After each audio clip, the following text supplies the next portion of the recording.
freezing cold outside right now where I'm at. However, I got some really good news I feel relieved and completely satisfied with for a change when it comes to healthcare access in the US for me. So while I'm in the US, and I do plan to continue to get medical care outside of the US, I have come across a military veteran option that I was eligible for, that I did not know I was eligible for dental insurance that has solved a world of problems I have been having.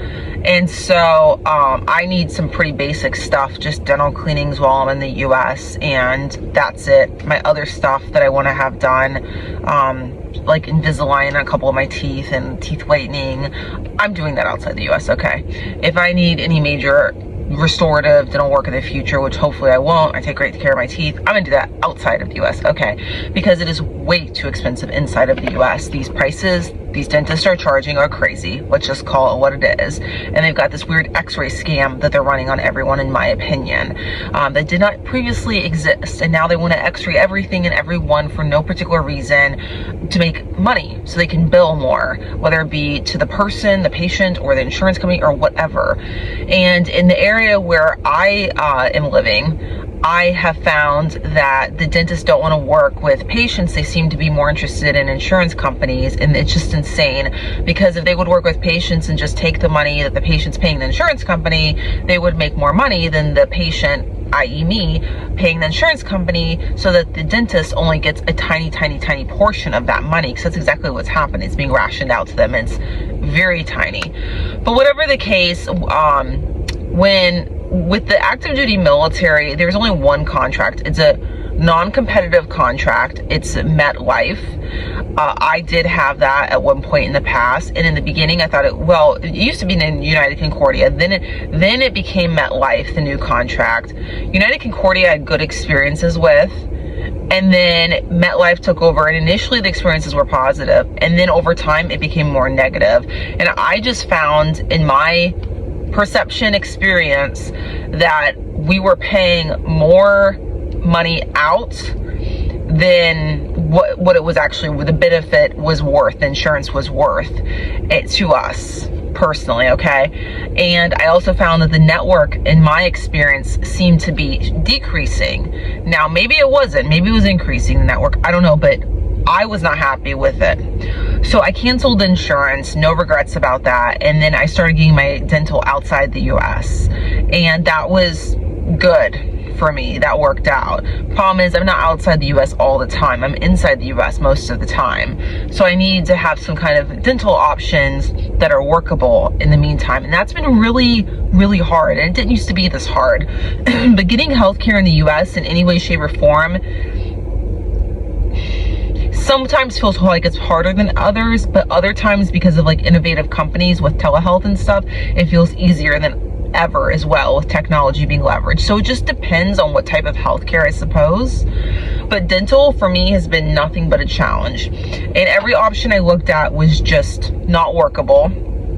And so if you're a military veteran, I encourage you to look in to see if you're like I am, struggling to find, or was struggling to find, dental options, to look into the Veterans Affairs Dental Insurance Program. It's only for like eligible people. You have to be eligible, but I was eligible. I found out about it from another military veteran through TikTok. She'd posted about it on her profile, and I just happened to look it up, and it was honestly the perfect solution for me. So they have competitive contracts, it looks like the Veterans Affairs organization does, thank God.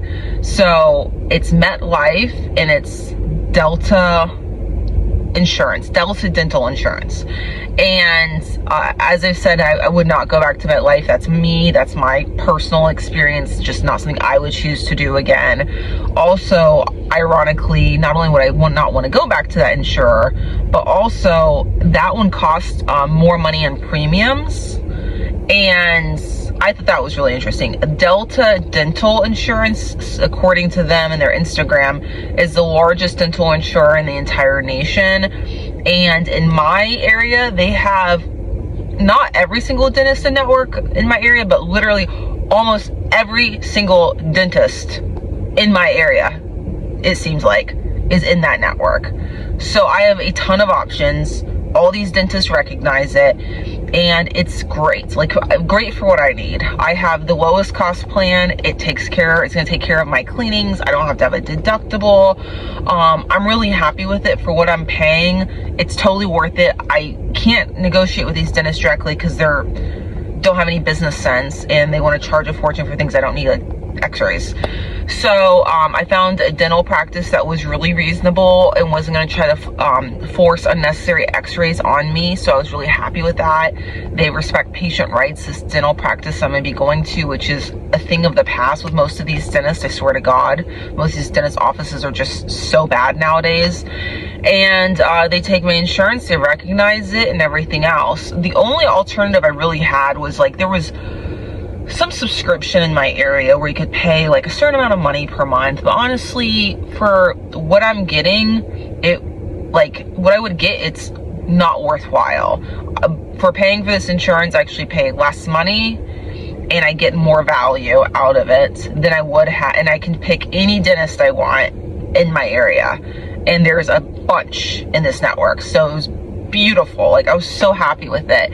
And so now I have my my dental insurance goes into effect the new year, January 1, because I just subscribed December, and I already have my dental cleaning appointments scheduled for the new year. I'm so excited, and they were just really great. It was a really great experience. So if you're a military veteran, you check to see if you're eligible for this dental insurance option. You may or may not be. I'm not quite sure, quite frankly, of exactly what the eligibility needs to be, about like which military veterans are eligible and which ones are not. I'm sure it's very nuanced, just like all this stuff always is. But if you are like I was, struggling to get some basic dental care in the US, this could be a great option, and I encourage you to look into it. Now, I will say Delta Dental has got a really bad reputation in North Carolina. If you Google them, everyone's trashing them on the internet. Like, it's really bad. I'm not in North Carolina. I'm in a different state, and I read the fine print. I encourage you to read fine print before you sign up for anything. And I also checked out their network of dentists, which was publicly available. There's a specific military veteran Delta Dental insurance website, and then they also have their own 800 customer service. I did call it because I had an issue with the tech issue on their end, and then it was resolved, and the person was really nice to me, really professional, really great. I had a really good experience. So yeah. And they also seem very women friendly as well, which is important to me. I was on their Instagram, and they were talking about women's specific dental issues, and I thought that was really unique and refreshing. So just something to consider.